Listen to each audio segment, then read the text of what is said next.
വളരെ മാന്യമായി സംസ്കാര സമ്പന്നമായി ഇത്തരം സാഹചര്യങ്ങളിൽ പെരുമാറുന്ന പുരുഷന്മാരുണ്ട്. എന്നാൽ തനിക്കൊരു ചാൻസ് ലഭിച്ചാൽ അതിനെ വളരെ മോശമായി കൈകാര്യം ചെയ്യുകയും മോശമായി അവിടെ പെരുമാറുകയും ചെയ്യുന്നവരുണ്ട്. എന്തിനാ നമ്മളെ നാട്ടില് ജയില്? എന്തിനാ ജയില്? എന്തിന്റെ പേരിലാണ് ഇവിടെ കൊലപാതകങ്ങൾ നടക്കുന്നത്? ഈ നിയമങ്ങൾ എന്തിനാണ് പലപ്പോഴും സ്ത്രീ പക്ഷ വായനക്ക് വേണ്ടിയിട്ട് പല നിയമങ്ങളും കൊണ്ടുവരാറുണ്ട്. ആ നിയമങ്ങൾ എന്തിനാ? ഒന്നുമില്ല. കാമുകന്റെ ശല്യം ഉണ്ടാവുകയാണെന്നുണ്ടെങ്കിൽ, നമ്മുടെ കുറച്ച് മുമ്പുണ്ടായിരുന്ന നിയമമാണ്, കാമുകന്റെ ശല്യം ബസ് സ്റ്റോപ്പിൽ ഉണ്ടാവുകയാണെങ്കിൽ PP വിളിക്കണം എന്നും പറഞ്ഞിട്ട്, വിസിലടിച്ചാൽ മതി എന്നും പറഞ്ഞിട്ട് ഒരു സിറ്റുവേഷൻ ഉണ്ടായിരുന്നു. ഇപ്പൊ പിങ്ക് പോലീസാണ് ചുറ്റും നടക്കുന്നത്. എന്തിനാണ് ഇവര് നടക്കുന്നത്? അപ്പൊ ഇത്തരം സമൂഹത്തിലെ എല്ലാ ആളുകളും വളരെ മോശമായി ചിന്തിക്കുന്നവരും ഒരു സ്ത്രീയെ കാണുമ്പോഴേക്ക് ആ തരത്തിൽ പെരുമാറുന്നവരും ആയതുകൊണ്ടല്ല, അങ്ങനെ പെരുമാറുന്ന ക്രിമിനലുകളും അതേപോലെയുള്ള കാമദാഹമുള്ള ആളുകളും ഒരു സമൂഹത്തിൽ ഉള്ളത് കൊണ്ടാണ്. അപ്പൊ നമ്മളൊരു വീട് അടച്ചു പൂട്ടിയിട്ട് ഇവിടുന്ന് ഊട്ടിയിലേക്കും മൈസൂരിലേക്കും ടൂറ് പോകാറുള്ളൂ. എന്തിനാണ് നമ്മൾ വീട് അടച്ചു പൂട്ടുന്നത്? സമൂഹത്തിലുള്ള മുഴുവൻ ആളുകളും കള്ളന്മാരായിട്ടല്ല. എന്തിനാണ് നമ്മൾ ഈ പറയുന്ന ഗേറ്റ് അടച്ചു പൂട്ടുന്നത്? സമൂഹത്തിലെ മുഴുവൻ ആളുകളും കള്ളന്മാരായിട്ടല്ല.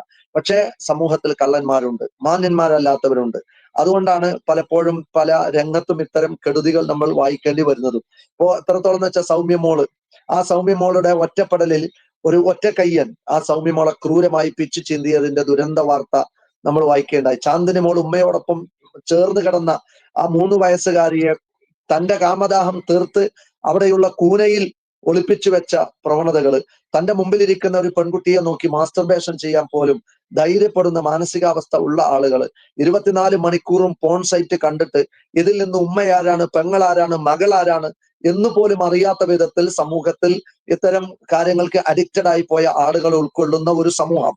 ആ സമൂഹത്തിൽ ജീവിക്കുന്ന ഒരു പെൺകുട്ടിയെ സംബന്ധിച്ചിടത്തോളം അവളുടെ സുരക്ഷിതത്വം ഉറപ്പുവരുത്തൽ അവളുടെ മനസ്സറിയുന്ന സൃഷ്ടാവിന്റെ ഒരു യുക്തിയാണ്. അതുകൊണ്ട് തന്നെ ഒരു പെൺകുട്ടിയോട് ശരീരം മൂടുന്ന വസ്ത്രം ധരിച്ചുകൊണ്ട് ഇത്തരത്തിലുള്ള നിയമങ്ങൾ പാലിച്ചുകൊണ്ട് വരണം പൊതുനിരത്തുകളിൽ പ്രത്യക്ഷപ്പെടണമെന്നാണ്. ഇപ്പൊ ഒരു മതം വിട്ട പെണ്ണ് മതം നൽകുന്ന ഈ മതം വരുത്തിവെച്ച ഈ ചങ്ങലക്കെട്ടുകളിൽ നിന്ന് ഞാൻ മോചിതയായിരിക്കുന്നു എന്ന് പറഞ്ഞു വലിച്ചെറിഞ്ഞു പോയി ഈ പറയുന്ന നാസ്തികരുടെയും നിരീശ്വരവാദികളുടെയും യുക്തിവാദികളുടെയും ഒക്കെ സദസ്സിൽ പോയി പങ്കെടുത്ത് അവിടെ ചെന്നപ്പോ അവിടെ കാണുന്ന പുരുഷന്മാര് മുഴുവൻ കൺസെന്റ് ചോദിക്കാൻ എന്നാ പറഞ്ഞു. എന്നോട് ശരീരം ആവശ്യപ്പെടുന്നു, അതുകൊണ്ട് ഞാനിപ്പോ അത്തരം പ്രോഗ്രാമുകൾക്ക് പോവാറില്ല എന്നാണ്.